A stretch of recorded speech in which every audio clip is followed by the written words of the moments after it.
But if we're so lazy, if we're so careless, that we do not seriously follow hard after the Lord, and we just say, well, I wish God will use me, I hope God will use me. My brother, my sister, it doesn't work like that. Being used of God doesn't come to the lazy, indolent, indifferent fellow that, will not even take the word of God seriously. You cannot deceive God. And if God doesn't give you the key to open the doors to the Gentiles to come into the kingdom, you can never open the door. You may have all the methods, you may write up the messages, you may have the machinery and the methodology, you may have the administration, and you may be able to, even by public effort, by promotional effort, be able to gather people together into large, great meetings. You will never be used of God. God doesn't toy with the keys of the kingdom. God doesn't play with the keys of the kingdom. It is to those who are always on their knees. It is to those who are sweating and crying and calling upon God. It is to those who are consecrated and seriously yielded to God. It is to those who care for nothing of this world, but care for God alone. It is to only those people the Lord can commit the keys of the kingdom. Don't kid yourself. Don't deceive yourself. Any minister in the Deeper Christian Life ministry, the Lord is not just watching for the name Deeper Christian Life Ministry. I hope you're intelligent enough to know that the Lord is not saying, well, because it's Deeper Life, even though he's careless, even though he doesn't pray, even though he's not having a strong persuasion, even though he's not really following hard after me, just because it's Deeper Life, that because of that I will use him. There is nothing like that. You can be called by whatever name, apostle or bishop. You can be called by whatever name, superintendent or coordinator. Whatever the name is, if you do not have the secret prayer, always on your knees, you will never amount to anything before the Lord. But there are so many people, and they're in this church. All they know is that, well, we started it together. We're old members.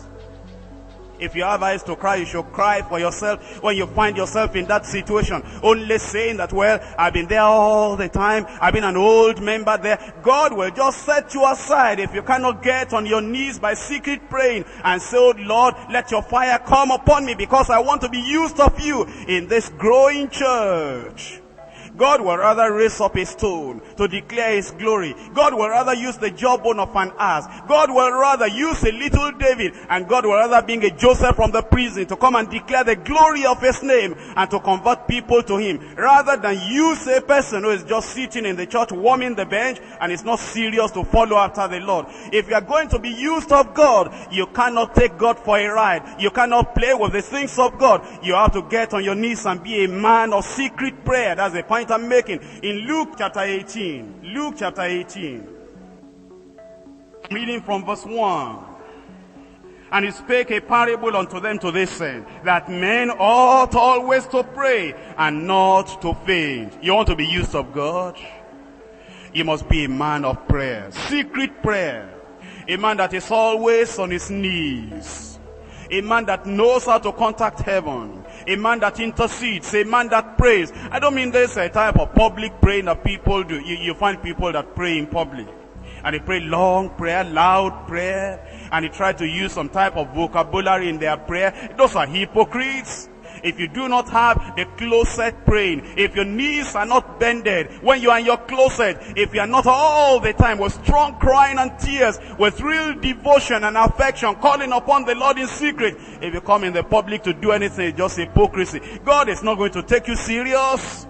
But when you are a man of secret prayer and you are seeking after the Lord, and the more you pray, the more you are humble. The more you go down, the more you are crucified, the more you are just nailed to the cross, the more you bind your sacrifice on the altar, the more the tears will be flowing, the more your heart will be softened, the more you'll have the vision of heaven, the more you'll be hearing of the purpose, the plan of God. If you're a man of prayer, and you will never be tired, a man that is praying, a man that is waiting upon the Lord, the body may be tired, but his spirit is always awake. Call him at any time. He has authority over the devil, over sickness. He has authority anywhere. Anywhere you put him, you can put him in the jungle, he can preach the gospel. You can put him in a particular state, he can preach the gospel. You can put him in a city, he'll be holding meetings, and he'll be drawing multitudes to the Lord. If he's a man of secret prayer, There's the one that cannot pray, that will say, well, my station is difficult, my state is peculiar, my local government area will not yield to the gospel, our city is so worldly, they will not listen to the preaching of the gospel. My brother, my sister, is because